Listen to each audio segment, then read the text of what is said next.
Hi, welcome to another Ox Mods, and today we're going to be talking about the Ox plates. Don't worry, I'm only joking. But it's been 2 years now, 2 years since I come across the Open Builds website and then ordered my first set of Ox plates. Now, there was nowhere in the UK to buy these Ox plates at the time, so I had them imported from America.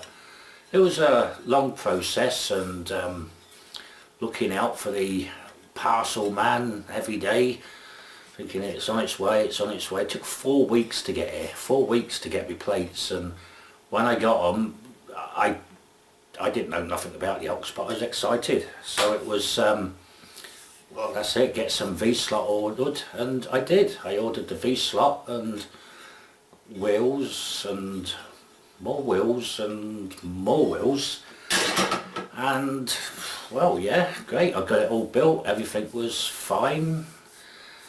But then a company called Ooze Nest come across, and they made an Ox kit, you know, all the plates and everything, so I upgraded it and had the plates on that. And to be honest with you, the plates from Ooze Nest just shows you what crap I'd actually had imported, that, you know, because I couldn't get it in the UK, I decided just to get, it was probably someone in a shed in the back that sent them to me, but I was happy with them. But after looking at the proper stuff that you get from a company like Ooze Nest, or getting it from the Open Builds parts store, you get proper decent stuff.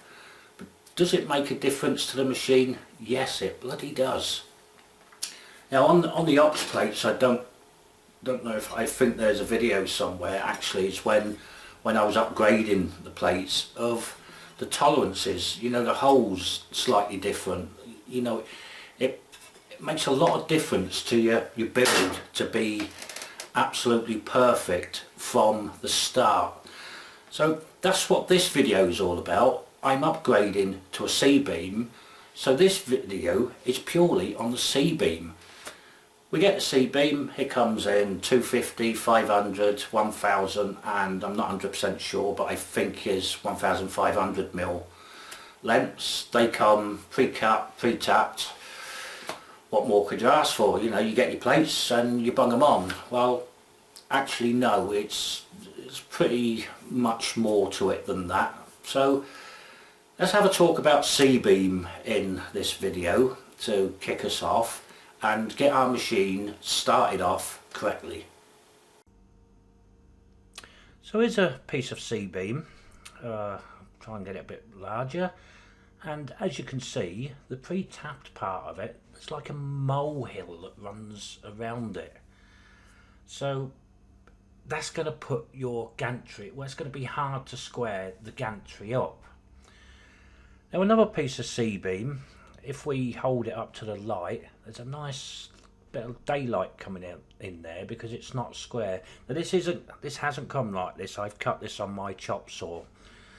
So if we don't look out for these ends to make sure they're absolutely perfect, what are the effects that can happen? So here's a typical representation of a XY gantry, and this has got some nice 90-degree C-beam connected. It's absolutely nice. Now when we run a piece of G-code with the machine, let's take the letter L for instance, we've got a nice L, or right angle if you like, because we've transferred the 90 degrees that is on the gantry onto our part itself. Now what can happen if we're slightly out? Now this is a bit of a fictitious version of being out, but it will give you a rough idea. Now if we was to run the same code, you will now notice is what we've gone and done is transferred the angle of our X-beam onto hour part. This is one of the reasons why I feel that the most important part of the build is to get your C-beam or V-slot absolutely perfect from the start. So how do we get square ends? Well, I've tried all sorts. I've tried this chop saw method, but as you saw, that didn't work out too good. And I even set my ox up with a nice bit and decided to trim the edge off, and well, actually it was pretty damn square one way, but the deflection on it was so much that well, it obviously wasn't the other way. So after checking on the forums and on the Open Builds forum of how other people are doing it, you know, there was take it to somewhere that's got a precision chop saw with fine tooth and things like that. But one I came across was clamp a piece of wood to it and run a router across the end. Well, yeah, actually you've probably seen this sat behind me. Now this is what I used. It's straightforward, 2 pieces of leftover you know, how do you do a job where you got leftover stuff? 2 pieces of 40x20 V-slot, another piece of 40x20 V-slot with a couple of angle brackets on it, which I then strap to the top. The C-beam, or you can adjust it to any, I can just slot in, clamp it down, put me guide over the top, and obviously do that up with some forgotten what they're called, you know what I mean, them little slidey things that keep sliding out the slots and disappear. That's going to bug me now. I'm going to have to pause it and think. Nah, sorry, carry on. Anyway, we'll put it on there, and then that gives us a solid bed to run a router across the edge of that. Now obviously being 40mm, you're going to need to use a worktop cutter, and they come at 50mm, so it gives you 10mm. Taking baby steps, what I call baby steps on it, do it really fine. You know, if it takes you 2 hours to do one end and it's perfect, that's a lot better than spending 20 minutes doing it and another couple of years regretting that you've done it like that. But here's a little clip of me cutting the end of one, and you'll see just what I mean. Go on then.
And the final result, I'm very happy with myself.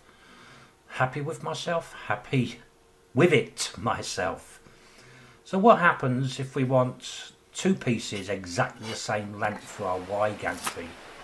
Well, these 2 ends have been trimmed up, joined them together, and now we can just do exactly the same and trim both lengths at once, and it will give us two lengths for our wide gantry that are exactly the same length. That's our C-beam. That's our ends of our C-beam, all nice and true, ready to make a nice true machine to begin with. But before you just go ahead and build, get yourself a decent tap. Just re-thread these. This is what they call a second tap.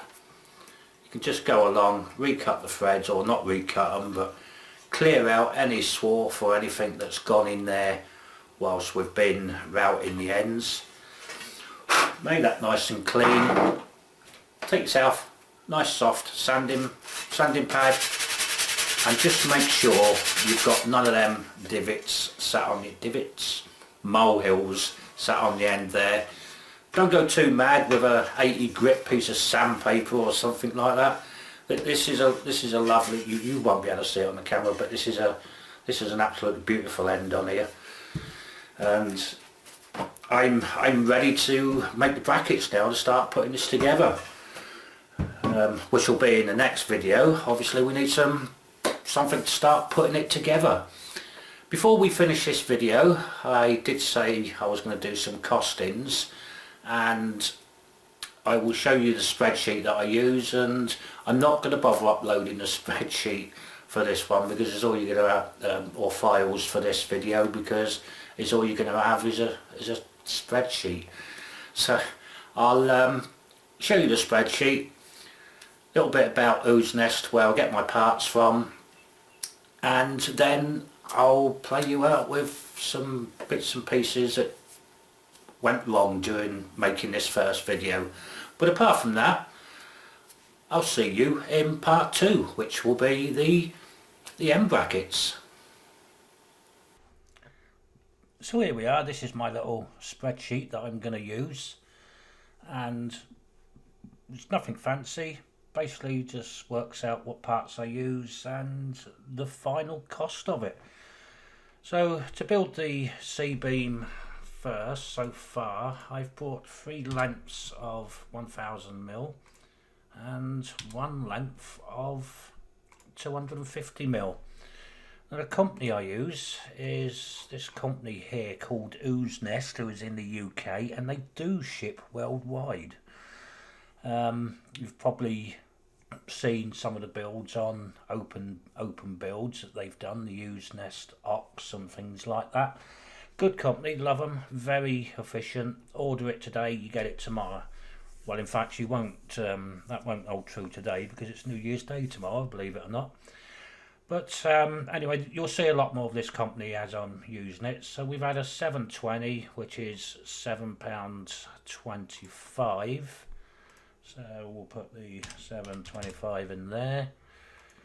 And we've had 3 of the 1000mm ones, which, oh look, they do a 1500.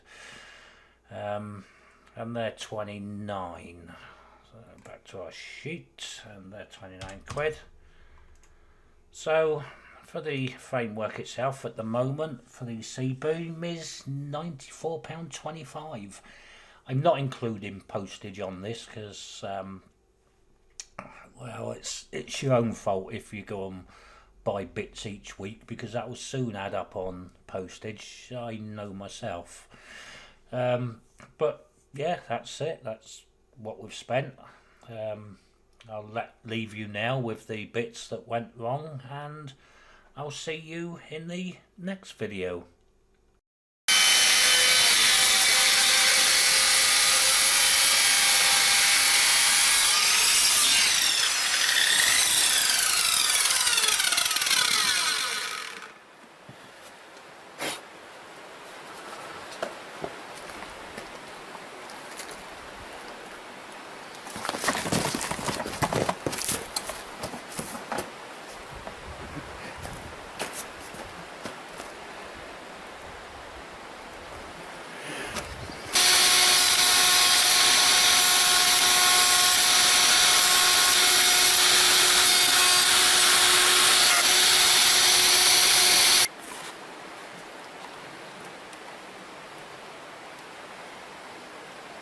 Oops.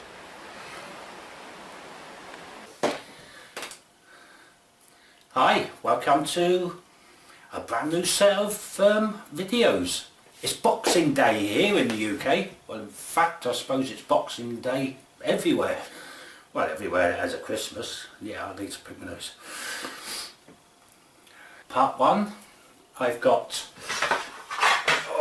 3 lengths of C-beam. The ends are absolute perfect true on them.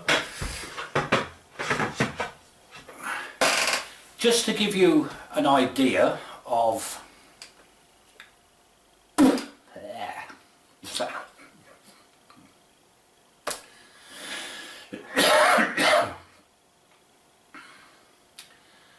well, that's it for part 1. I've now got 3 1 metre lengths of C-beam